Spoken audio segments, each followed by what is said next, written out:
امام بخاری رحمۃ اللہ تعالی علیہ اپنی کتاب الادب المفرد میں ایک قصہ لکھتے ہیں، ایک واقعہ لکھتے ہیں کہ حضرت سیدنا عمر ابن خطاب رضی اللہ تعالی عنہ نے اس واقعے کو بڑے غور سے سنا، جو کہتے ہیں نا کہ ہم نے اپنے ماں باپ کو سب کچھ دے دیا، بٹوارا کر دیا، وہ کر دیا، ہم نے اپنی ماں کا حق ادا کر دیا، ان کنجروں کے لیے یہ جو ہے ایک واقعہ میں بیان کر رہا ہوں۔ امام بخاری اپنی کتاب میں لکھتے ہیں، یہ ادب المفرد میں کتاب میں یہ واقعہ موجود ہے، وہ لکھتے ہیں کہ حضرت سیدنا عمر ابن خطاب رضی اللہ تعالی عنہ نے ایک یمنی شخص کو دیکھا، ایک یمن کا رہنے والا ایک آدمی تھا جو کہ حج کے وقت اپنی ماں کو اپنے کندھوں پر لیے ہوئے خانہ کعبہ کا طواف کروا رہا تھا۔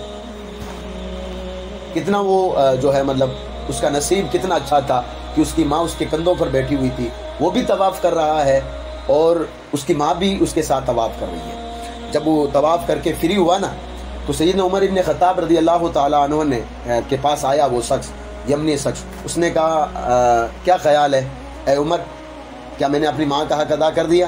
یعنی کیونکہ میں نے اپنی ماں کو خانہ کعبہ کا طواف کروایا ہے، میں نے جو ہے سارے حج کے ارکان جو ہے اپنی ماں کو کندھے پر بٹھا کر کے ارکان ادا کرائے ہیں، تو بتائیں کیا یہ میں نے اپنی ماں کے حق ادا کر دیے ہیں؟ اب سنیے حضرت عمر ابن خطاب نے کیا فرمایا۔ حضرت عمر ابن خطاب رضی اللہ تعالیٰ عنہ فرماتے ہیں، تم اپنے ماں کے پورے حق کی حق کی جو ہے بات کرتے ہو کہ حق ادا کر دیا تم نے تو ابھی تک اس ایک درد کا حق ادا نہیں کیا جس وقت تم پیدا ہوا تھا نا، جو تیری ماں کو جو درد ہوا اس کا حق ادا نہیں کیا۔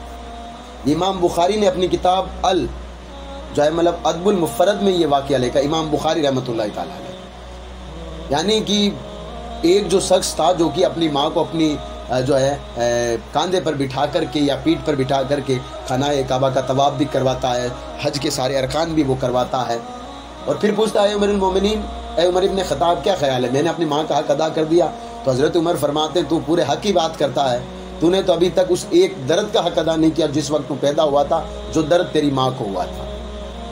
آپ غور کر لیں اس ماں کا مقام کیا ہے۔ اب بھی اگر ان کو آپ گالی دے رہے ہو نا تو آپ سے بڑا بے شرما کوئی نہیں اس دنیا میں، پر یہ بات یاد رکھیں۔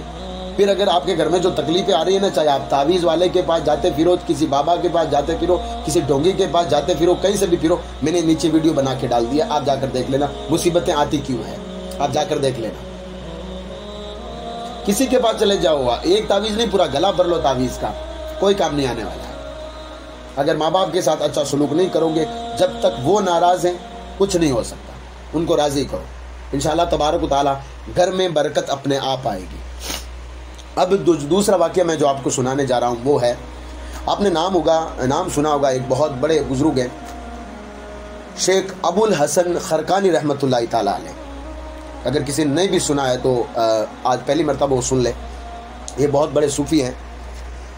انہوں نے جو ہے مطلب یہ جو سومناتھ کا جو مندر ہے وہ پرتھوی راج جو اس میں بیچ میں اور محمود غزنوی کے بیچ میں جو لڑائی ہوئی تھی، اور جب وہ کئی مرتبہ محمود غزنوی کئی مرتبہ یہ مطلب کر چکا تھا، تو حملے کر چکا تھا، اس کو فتح نصیب نہیں ہوئی تھی، تو اس کو فتح نصیب ہوئی تھی تو انہی بزرگ کے ایک کرتے کے حوالے سے وسیلے سے انہوں نے کہا یہ کرتا لے جاؤ رب کی بارگاہ میں دعا کرنا، وہی یہ شیخ ابو الحسن خرقانی رحمۃ اللہ تعالی علیہ۔ اب اگر کسی کو وسیلے کے اگر اعتراض ہو تو وہ بات الگ ہے، ہم تو وسیلے کو مانتے ہیں، وہ بات الگ چیز ہے۔ تو شیخ ابو الحسن خرقانی رحمۃ اللہ تعالی علیہ، ہم ان صوفیوں کو مانتے کیوں ہیں؟ یہی وجہ ہے کہ انہوں نے ہمیں درس کون سا دیا، آگے میں آگے چل کر آپ کو بتاؤں گا۔ اگر کوئی نہیں مانتا ہے نا تو اب اس کے دماغ میں گوبر بھرا ہوا، ہم کیا کریں؟ تو وہ فرماتے ہیں جب یہ محمود غزنوی جب ان کی بارگاہ میں گیا تھا تو محمود غزنوی نے کہا کہ کچھ اچھی باتیں بتائیں، نصیحت فرمائیں نا ہمیں۔ تو انہوں نے فرمایا 2 بھائی تھے۔ کتنے؟ 2 بھائی تھے۔ جو چھوٹے والا بھائی تھا نا وہ عبادت میں اتنا مشغول رہتا تھا کہ دنیا میں کیا ہو رہا ہے اسے کچھ بھی پتہ نہیں تھا، یعنی کوئی بھی عبادت وہ چھوڑتا نہیں تھا۔ اور اس سے بڑے والا بھائی جو تھا وہ کھیتی میں کام بھی کیا کرتا تھا، ماں کی خدمت بھی کیا کرتا تھا، ساتھ میں جو اس پر جو فرض اور واجب جو عبادتیں تھی ان کو بھی پورا کیا کرتا تھا۔ لیکن جو چھوٹے والا بھائی تھا وہ صرف عبادت میں مشغول رہتا تھا۔ ایک دن جو چھوٹا بھائی جو کہ زیادہ عبادت میں مشغول رہتا تھا وہ ایک دن سویا تو خواب میں اس کو ایک آواز آئی، آواز یہ تھی کہ ہم نے تمہیں بخش دیا ہے تمہارے بڑے بھائی کی بدولت، اور تمہارے بھائی کو بھی ہم نے بخش دیا ہے۔ تو بڑا حیران ہوا، اس نے سوچا کہ یہ تو الٹا ہو گیا، میں عبادت میں کر رہا تھا رات بھر جاگ کر کے، کوئی بھی عبادت میں نے چھوڑی نہیں ہے، الٹا میری جو ہے مطلب میری وجہ سے میرے بھائی کو میرا بھائی جو ہے میرے بھائی کو اللہ تبارک و تعالیٰ بخشتا، تو یہ کی چیز تو ہونی چاہیے، میں کیسے مان لوں اس کو؟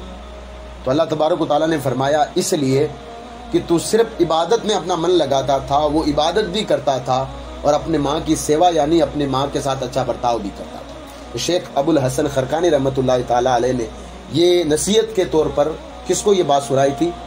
جو ہے بادشاہ محمود غزنوی کو، ان کے ساتھ وہ ان کا وزیر جو کہ بڑا جو ہے مطلب اللہ تبارک و تعالیٰ نے دماغ عطا کیا، جن کا نام ایاز تھا، وہ بھی اس وقت ساتھ میں تھے۔